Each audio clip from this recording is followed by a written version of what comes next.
Hi, this is Abul Hussein coming to you live and direct from London, the United Kingdom. Now, earlier on today, I had a guest that I interviewed, and unfortunately, due to the internet connection, some of my intro got cut out. So, from respect to my guest and to do him justice, I am recording this intro again. The rest of the interview was pretty perfect, especially from my guest side, because I captured him perfectly. So if you're not watching this video within our social media marketing agency group, then please find the link above or below this video and go in there.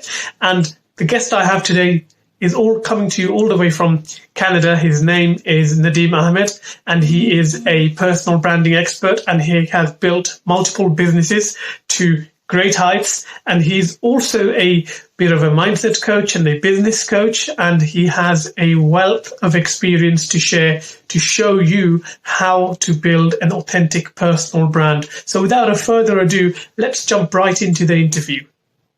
Really, the viewers are wondering, who are you? Give us a bit of your backstory and, just tell us who you are.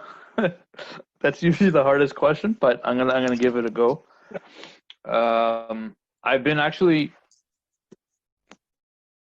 working for myself. Like, I didn't know I was called an entrepreneur, but I've been doing my own thing since I was like 13 years old. Just being able to create things, sell things, negotiate, bargain, buy, all that kind of stuff. So having that nature, that business bug was always there. The only thing I lacked at the age of 13 was experience. So as life kind of moved on, I obviously learned a lot. Naturally, I've been inclined to design, and kind of like design logic and making things look pretty and function well. So as far as like my career was concerned, and my traditional training was in branding and design.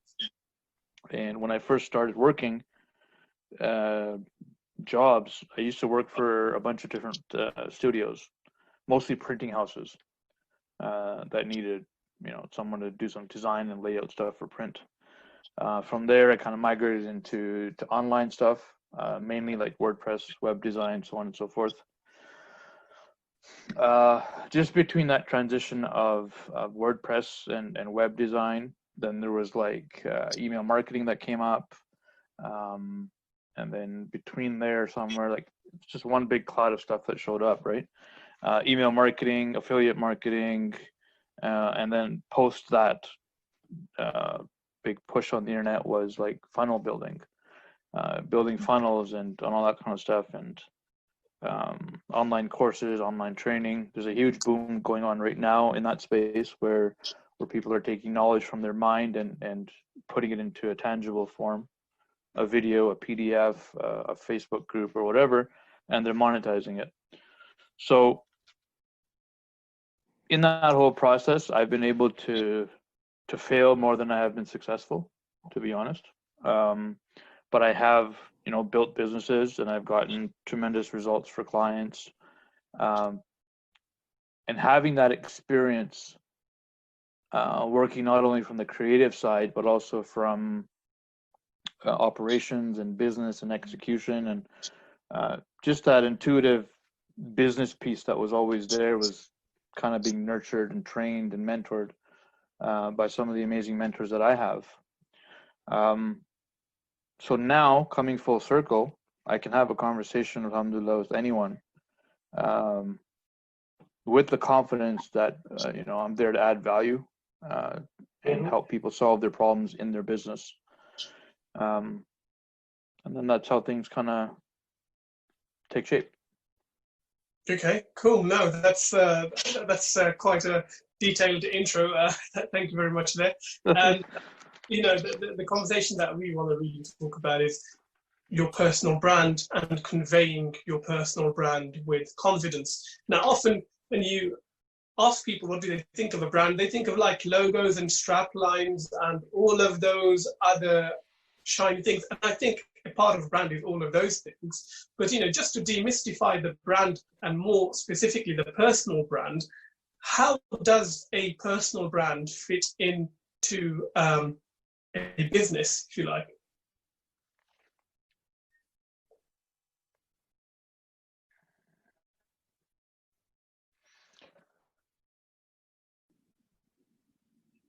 if I take you off the deep end, right? A personal brand is your reputation, Right. Like it's a representation of your character, right? And I'll illustrate that with an example. We are all familiar with MLM and network marketing companies, right? And one of the mistakes that I often see new network marketing people is they're always hyped up about the brand. They're always hyped up about the product or the company, right? And they're so proud of, oh, I joined this organization and I. So they're trying to promote themselves, and they're also trying to promote the brand, but all the emphasis is on the company that they joined, right? So let's take that scenario a little bit further, right? Because I've seen MLM companies build and rise and then just kind of sink underwater and not be there the next day. And what ends up happening is the leaders that are in those organizations that are people of principle and character, and are leaders, not bosses, if you can understand that mindset for half a second, where they're always there to lift other people. They're always there to help other people, because that is a part of your personal brand. How you do business is you, right? Now, let's say I join an MLM company and that MLM company falls apart. All the effort that I've done building an organization, building a community, those are my people. And if my personal presence, my ethics, my values, my character is in alignment, those people will follow me, doesn't matter what company I go to. Right? I can start a business, run it for 10 years, then move on to something else. If my personal branding is in alignment with what I represent. So the shortest gap there is, I do what I say. Right? If I say I'm going to help you, I'm going to help you. If I'm going to mentor you, I'm going to mentor you. If I'm going to put you in a good program, it's going to be a good program. So a lot of that personal connection, that personal being, directly impacts you as who you are as a person, right? And those people, the tribe that you build, is not because of the products. Okay, the tribe that you built is not because of the education. I can Google anything and learn anything I want. Okay, I can go onto Amazon, or I can go onto Google and I can research any product I want. But the fact that you're able to share your child's story with me, right? That brings the personality in, right? You're able to share your likes and dislikes. You and I can debate on something and still be friends, right? That is a personal brand, like how you carry yourself. Now, what does that look like in a digital world? Right? Yes. Going back to what you said, most people think it's a logo. Yeah. Most people think it's a design of some kind. That's one part of it. Absolutely. We live in a world that's driven by symbols and, instructions, for that matter. But because there's so much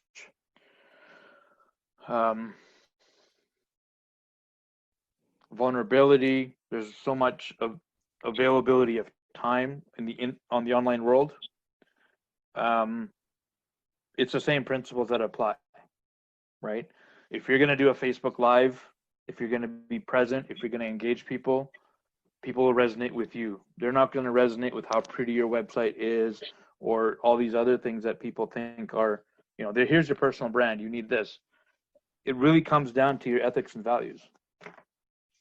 Okay, so in terms of practical steps, because a lot of people who will be watching this will be kind of beginning their business journey, and they've been told by every single gurus out there, courses out there, that they need to be building a personal brand. What would you say are the core components of a personal brand that people can proactively work on? There's a few things that come to mind, and I'm glad that you're asking this question, because it's a very important question.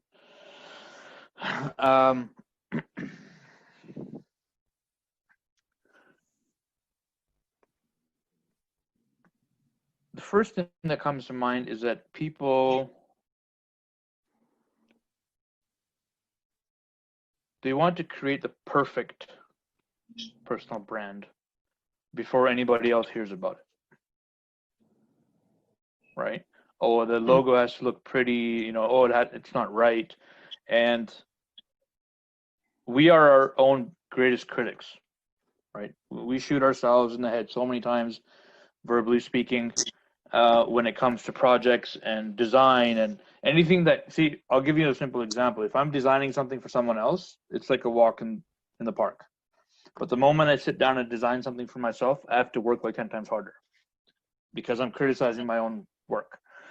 And that's the same thing with when people develop their personal brand, is they criticize themselves a bit too much, right?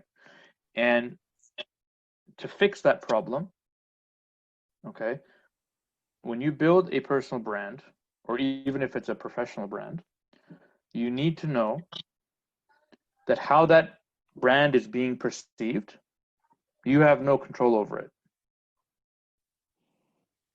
Your audience does, right?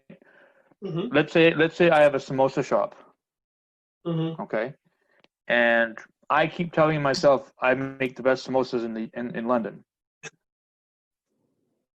but I barely got 2 customers a month. Yeah. There's a big disconnect in what the reality is and what you think it is, right? Yeah.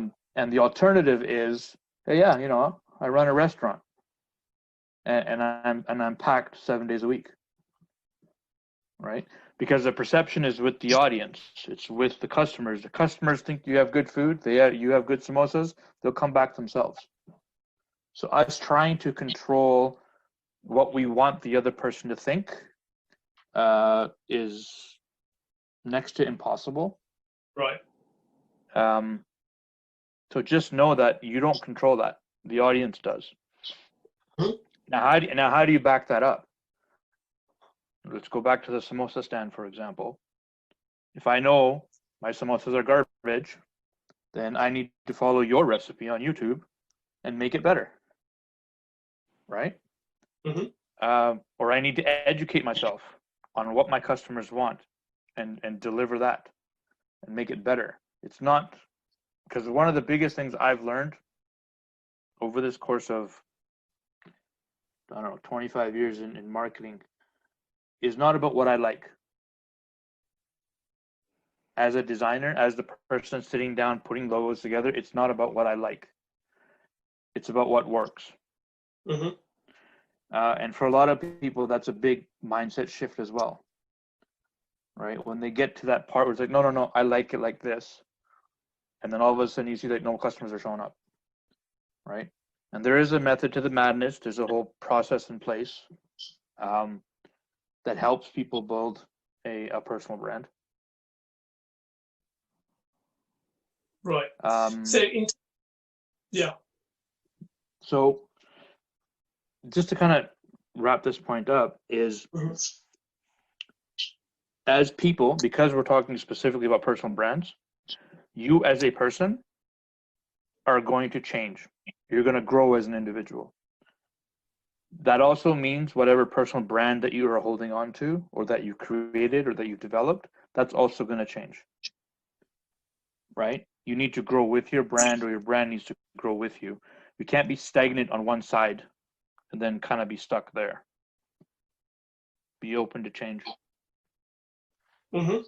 No, that makes perfect sense. So in terms of practical steps that people can take to really, because often people don't know who their audience is, or they haven't quite found their audience. So when someone does find that audience and they are entering a market, if you like, how can they convey their personal brand with confidence? What practical steps can they take to really come across as an authentic leader, I suppose? Well, you don't come across as an authentic leader. Either you're authentic or you're not. Right? No, that's... And again, so to address your question, right, about the whole personal brand thing, and especially for people that are just starting out, Let's say if someone asks you a question, right? In a live environment, be it online or be it in person, you'll garner more respect from the audience by saying, I don't know the answer, if you don't know the answer, versus trying to make up some bullshit. Mm-hmm. Yeah. Right? That's a personal thing. Mm-hmm. So what that means is, hey, you know, let's say I'm the guy in the audience. Okay, he's human just like me. He doesn't know. Yeah. That attribute is a lot more attractive, right? Right. And then the other flip side of that is also that because you are building your own personal brand, right? And this is one of our human nature things. We like to be a part of someone else's story. Okay? So if you're launching your business, for example, and you're just starting out and you're sharing your journey, your challenges, and let's say you do a regular blog post, you know, every 3 or 4 days, and I'm following your articles, I'm following your content, there's a sense of comfort that I get out of that because it makes me feel like I know you. And I like the fact that I'm seeing you struggle, I'm seeing you grow, I'm seeing you struggle, I'm seeing you grow. Because that's the cycle that we all go through, right? But the fact that I'm part of that story, and if I am ever at a point where I can add value to your cause, that makes me feel good. Right. So it's in our DNA to be a part of someone else's journey. I'm going to take this back to personal branding. If you guys, whoever is starting a brand for themselves, take your customers, take your audience, take your tribe on that journey with you. Now, what does that look like? That looks like, hey, you know what? I need to design a logo. I can't think of anything, but I'm going to sketch 3 or 4 designs on a piece of paper. I'm going to take a picture and I'm going to drop it in my Facebook group and get some feedback from people. Right? What does that Facebook post look like? Hey guys, you know, I'm struggling with this idea for a design for my logo. I put some sketches together. Let me know what you guys think. And then just wait for that feedback to come in. Right?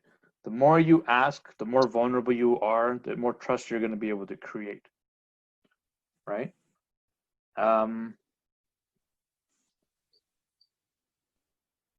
That's one thing, right? So yeah. You want to summarize? You want to summarize it before I move on to my next point? No, I mean, I want to make sure that you're listening too. I am listening. No, I mean, I was going to ask or mention rather on that vulnerability point. I think you've hit the nail on the head, because what you see in the digital space is a lot of people faking it till making it, and I believe that often comes from a place of vulnerability. Not everyone who is kind of embellishing their success, I suppose, is, you know, running a Ponzi scheme or out to defraud people.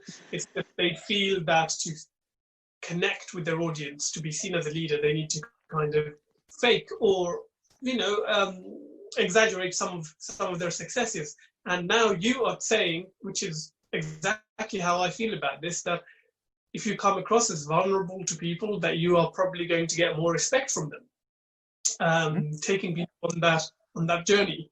So I think that's a real golden nugget to pick up from there. Now I know you're going to go on to your second point there, so I'm not going to hold you back. Yeah. So one of the things I'm going to illustrate an example with you, right? And hopefully that'll kind of lead into my point. I had a client that I was working with a while back in retail finance. So she's part of a network marketing organization that was selling financial products, right? Probably late 40s, right? Successful. Her previous career was a real estate agent. And as I was having this conversation with her, and I think it was around like Chinese New Year's time, right? And oh yeah, you know, gang koi fat choy. Happy New Year, blah, blah, blah. I'm like, I didn't know you were Chinese. That's really cool, right? Mm. Which kind of inspired another point for me was whatever ethnic background you come from, be proud of it. Right. Showcase it in your work. Showcase it in your language. Right? Me, I'm very, and that, what that shows you or shows other people is that there's a certain level of comfort that you have with yourself. Fair point. I've gone to meetings in kurta pajama. No problem. And for those who don't Right? know that, as an Asian dress, that's a very bold statement to make, though, because, again, coming back to your personal brand, people are always saying, show up in a suit, be suited and booted. You want to leave. You make that impression in the first 30 seconds. So, how did that go down when you're turning up in traditional South Asian attire? Well, they looked at me head to toe, which is fine. I don't care, right? But the thing is, the first impression, here's my thought process. The first impression is not in the first 30 seconds. Right. It's in your first sentence. Mm-hmm. So for me, and this is my perspective, that if you're going to make a judgment about me based on what I'm wearing, you're missing out on all the intellect that I have up here. Does that make sense? Yeah, it totally makes sense. And I think you need a whole load of confidence to pull that off, to be honest. I think some people it's experience, right? But here's the thing, and I'm going to go back to my story and share that with you, is when I had finished that consultation with her, and it was like I said, it was a creative conversation that turned into a mindset piece. Okay. And I'm like, why don't you share more about, so she was actually, she was Chinese, and her husband, I think, was from Singapore or something like that. I don't even know if that's the same country, so don't hold me to that. I think most of people in Singapore are Chinese ethnically or through some background, yeah. Yeah, it's two different cultures though, right? So she was really well aware of both, and I'm like, do you realize that being in a relationship or in a marriage or in a family that brings two very different cultures together is a very unique thing? And she just had this look on her face. She's like, she didn't know what to say after that. Right? I'm like, out of all the people that you have in your network or in your organization, how many people have you sent the golden coin to? Golden coins that they give out on New Year's, Chinese New Year, right? Or red envelopes. And, I'm like, have you ever gone out or made a meal at home? Right? All tied into her ethnicity and her culture. Because what ends up happening is, here's the thing. When it comes to personal branding, people get attracted to your level of energy and your level of confidence. Okay? You will never find a successful leader that lacks confidence. Right? And we're not, because leadership is one thing, and there's a whole realm of skill sets that you need to have to be a leader, right? That's one piece. The other piece is the confidence. And we're more attracted to someone's confidence than their skills. Yeah, which is why you have so many of these people like Bernie Madoff, I suppose, who kind of exude confidence. They draw the crowd in, and then nobody really questions your expertise. Well, I don't know if Bernie's the best example, but sure. But people rotting in jail, but I don't want to name them. I'm sure you've got a couple of names on the top of your head as well. Yeah, 100%. So when you're positioning your personal brand, be comfortable with yourself. Okay, I'm a Muslim. My clients know I'm a Muslim. If I need to break for namaz, I get up and I leave. I don't ask for permission. Okay. Right. And that might seem cocky to some people, but my accountability is elsewhere. Right. Mm-hmm. And people that know you, they'll respect that. They're like, yeah, he's gone for his prayers. He'll be back in 5 minutes. Mm-hmm. Right. And create your own culture. Right. When it comes to personal branding, when you're doing, let's say if you're building an MLM organization, or even if you're doing your own personal coaching and consulting business, right? Come up with your own routine or your own rituals that you can share with your tribe. Right. What does that practically look like? Coffee with Abul every morning, right? I'm using your name. Okay, that's your time. And let's say that's because here's the thing: we're all creatures of habit. We all have a routine, right? Every single one of us, we get up, we brush our teeth, we have our morning breakfast, our coffee, our tea, social media, whatever, newspaper. There's certain set of routines that are fixed in our lives that we do without even thinking about it. And for you, maybe it's having tea every morning. If you take that time that you spend drinking tea and going through social media, and you share that with your tribe. So every morning at 7 a.m. in the morning, or whatever time you fix for yourself, you're going to spend 15 minutes on a Facebook Live session drinking your tea. And what others might see as you talking to yourself, you're not talking to yourself, you're talking to your tribe. You're sharing whatever your thoughts are in the morning. Yeah. Whatever you're inspired by, share it.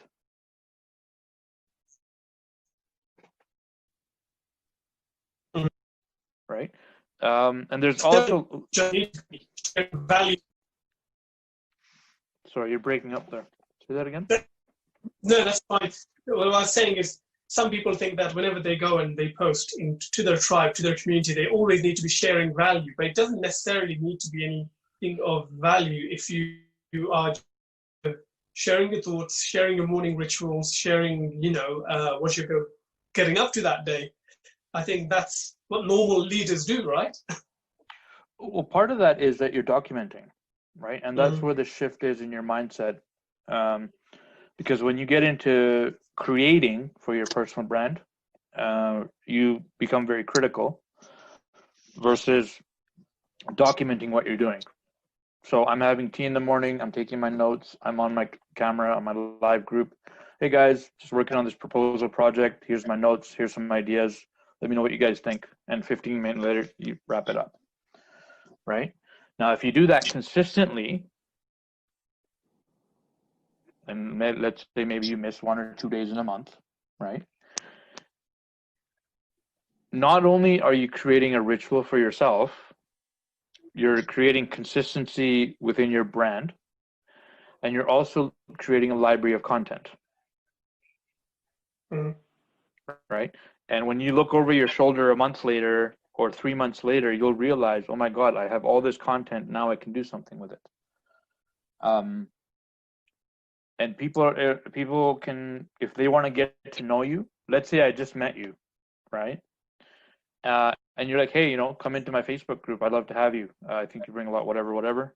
Okay, I join your Facebook group, and I start realizing that, holy shit, this guy every day has tea with his Facebook group.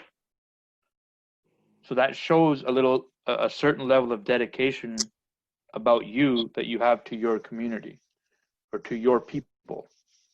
Yeah. Right. And the story, and here's the thing, just like everything else, like let's say you start doing this ritual every morning, over the course of 3 months, 6 months, 8 months, 10 months, your story, your confidence, your delivery is all going to evolve to be better. Right? People will reach out to you and ask you questions. It just depends on the type of dialogue that you're having in the morning. Right? I have some mentors in my circle, they read every day. So they read for an hour, right? And then they'll go onto Facebook Live for 15 minutes and share what they read.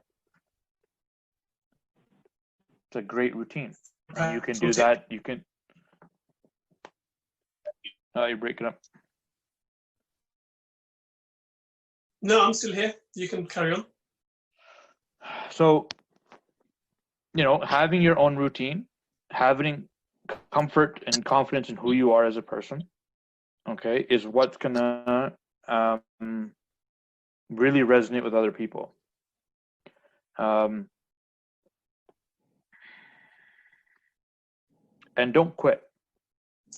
That's one of the things that really get people depressed and kind of out of sync in wanting to continue, right?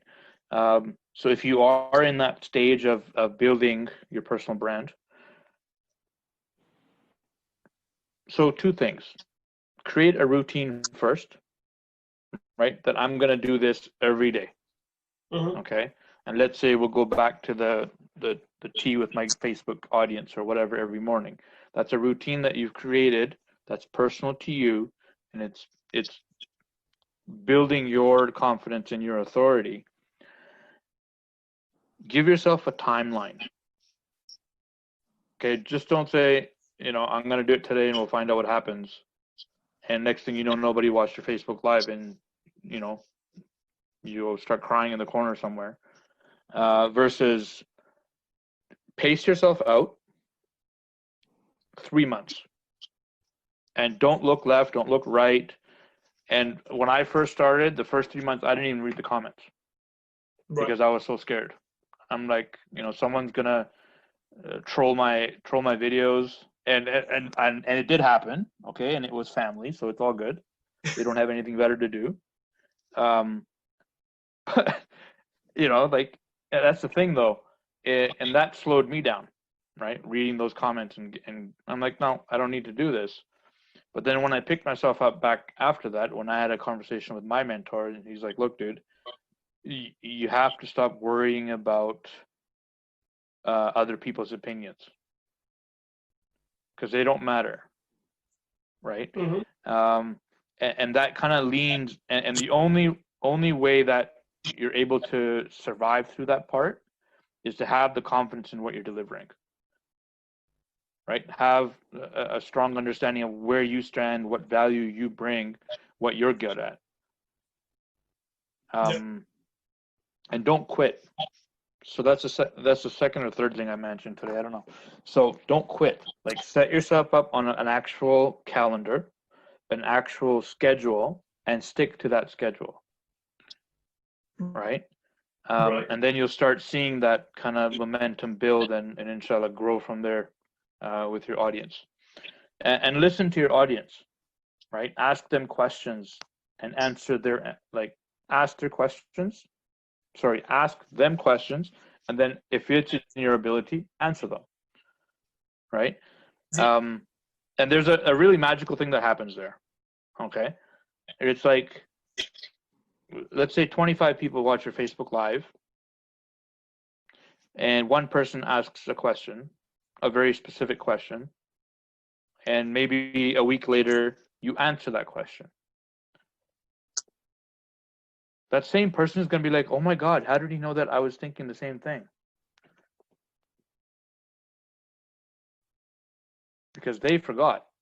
They asked the question, they moved on, right? But the fact that you took the time to address their question, do whatever research you needed to do to best answer that question, and then you made the effort of answering the question, right? That builds a massive level of relatability with you.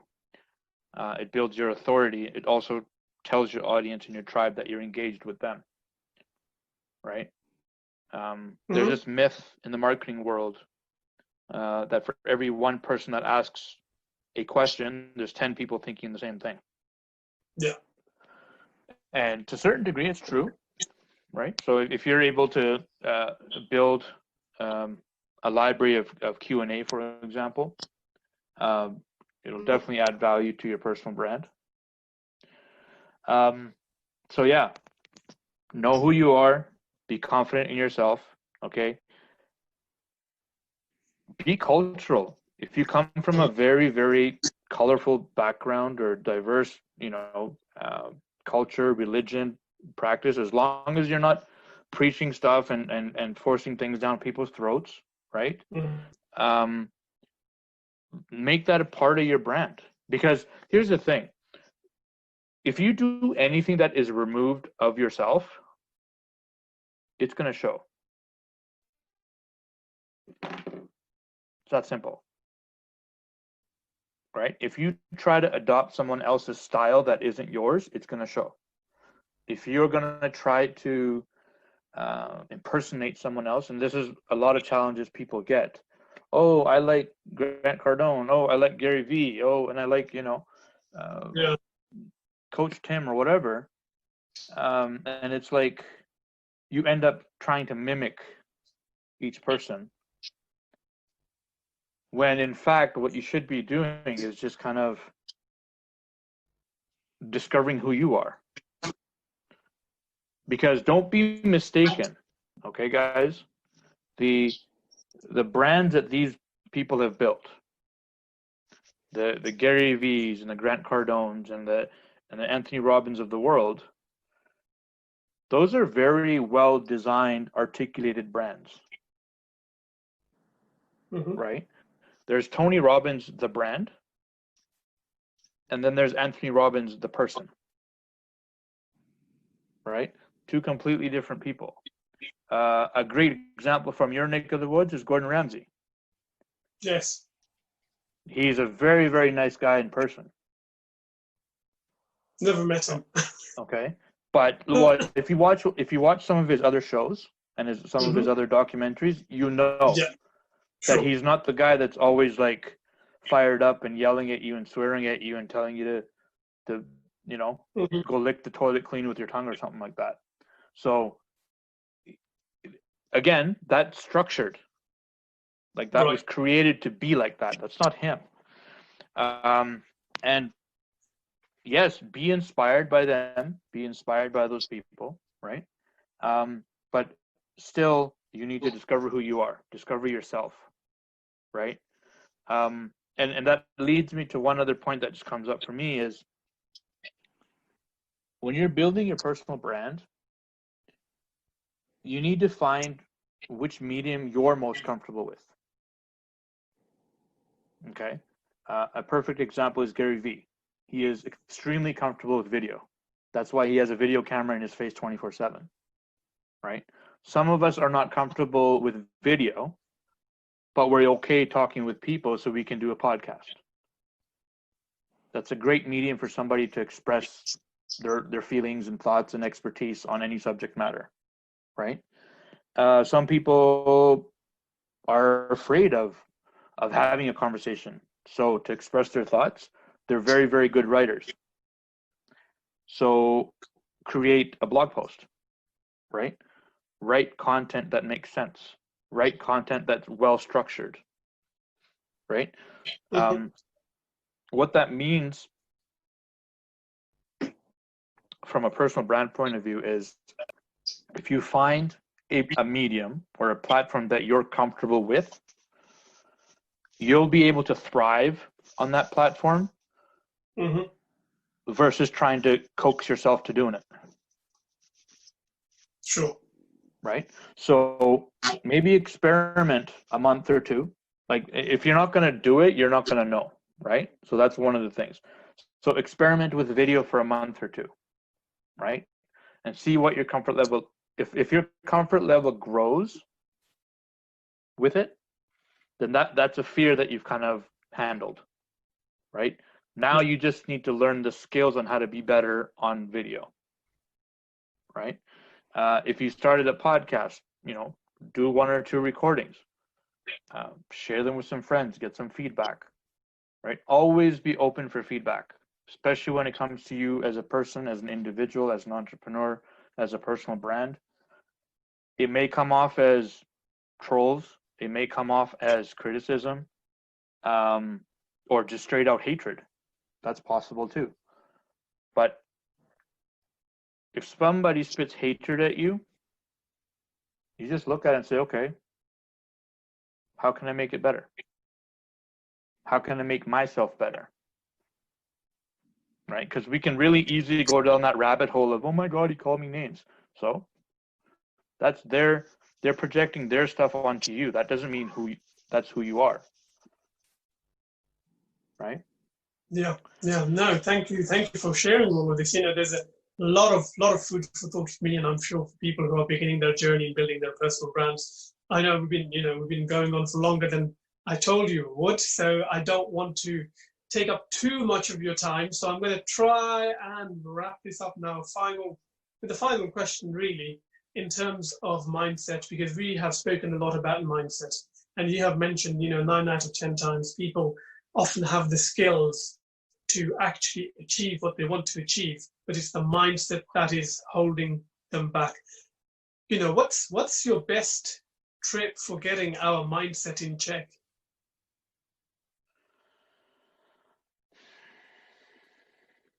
I know it's a hard question, Andy.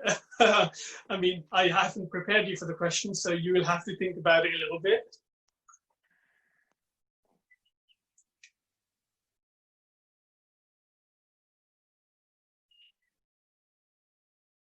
If you're telling your younger self one thing about mindset, what would it be?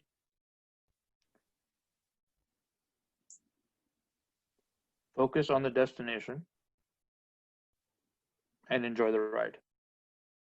Oh, perfect. I think that sums it up. Nadeem Ahmad, thank you very much for your time. It's been hugely valuable. And those of you who are watching who want to find out more about building your personal brand, or about how to kind of strengthen your mindset so that you keep on focused on the destination and keep on going, you can find Nadeem on Facebook. So thank you very much for your time. Take care.